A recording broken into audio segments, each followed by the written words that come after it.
Hey, let's talk about arming our beating bow. So there's two major ways in which we arm our beating bow, and one is going to be where I stand and use one leg to bend it against, and the other one's where I'm going to use a wall. So I'm going to start with the one where I stand and bend it against my leg. What I'm going to do is take the arami off, the wire off the bow, the BD bow, and I'm going to step through. So I'm right-handed, I'm going to use my right hand, so I'm going to use my right leg through it. The big thing is I'm going to take my left foot right here, I'm going to set the BD bow right on top of it, like that. I'm going to take my left hand, grab it here, and pull back. I'm not going to try and pull so much as I'm going to try and sit. And so I'm going to do both of these things. And here's the thing, if you're brand new to this, don't go very tight, okay? It's better to have too loose than too tight and break it. So I'm going to pull right here, go across the top, and I'm going to come and I'm going to spin it around like this.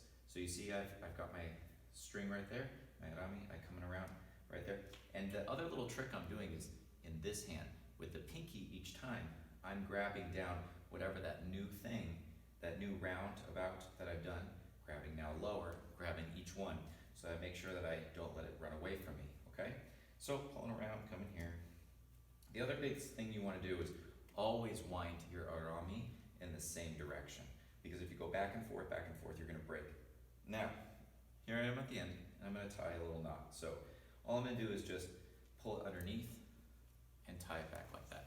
So all I did was just go underneath the last loop. It'll be pretty easy. The only thing I like to do is grab it at the end and twist it in the direction it's going. Careful, see right here now? I have the string touching the wire, and that's going to cause it to mute, okay?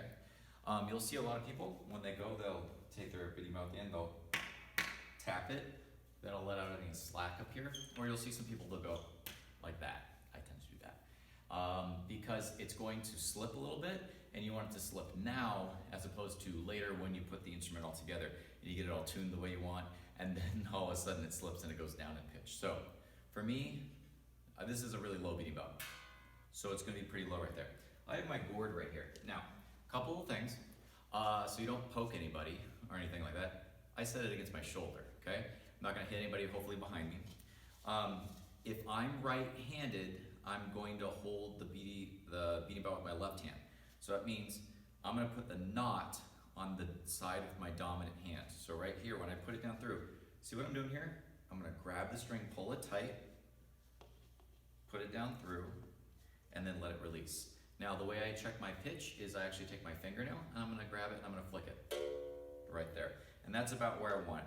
You don't generally want it to come up higher than about a hand's width, because if you've done that too loose, you'll have to come up really high to do it, and it'll look a little funky, and it's not really what we do. So keep it about a hand's length, and hopefully you've got this tight enough, okay? Also, a couple more things. You might want to check that your string on your back of your gourd is about 2.5 to 3 fingers, okay? So I have a little bigger hand, so it's this one's actually a little loose right now, so I could probably tighten that up. And so you would untie this and go a little bit tighter. Be careful with the strings, and don't pull it through if possible, okay? So that's how you arm your beating bow. All right, good luck. Remember, as you're getting started, looser is better than tighter, and go tighter and tighter each time as you learn how to do this, so you don't break your instrument. Good luck.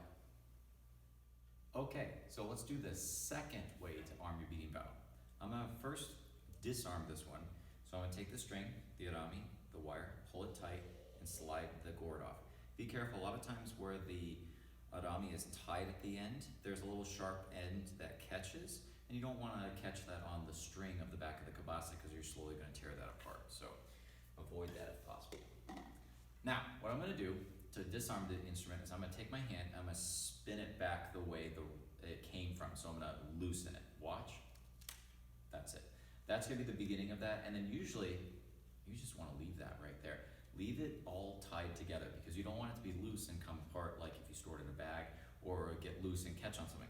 A lot of times some people are gonna take the instrument and bend it backwards like this a little bit to undo some of the curvature, but I don't know if this is really that necessary. So, you know, it's up to you if you wanna do that. If it makes sense to you, that's fine.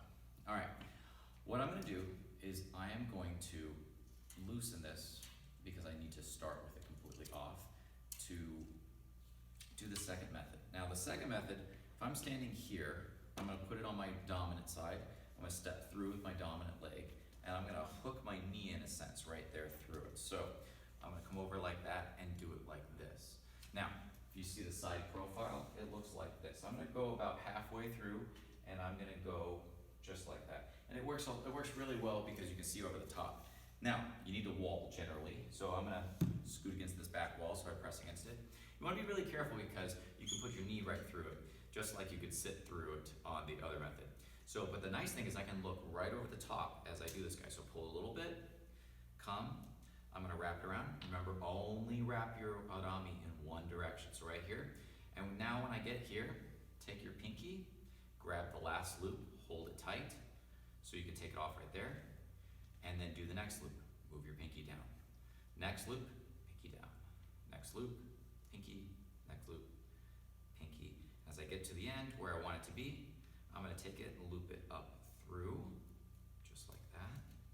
And I wanna be careful, I wanna make sure that I put my little tail of my string where it's not gonna touch the arami, because I don't want it to mute against it. So you might have to actually go and pull it back a little bit. So again, I like to take it, grab it like that. I'm gonna do this, all right? It pops just a little bit.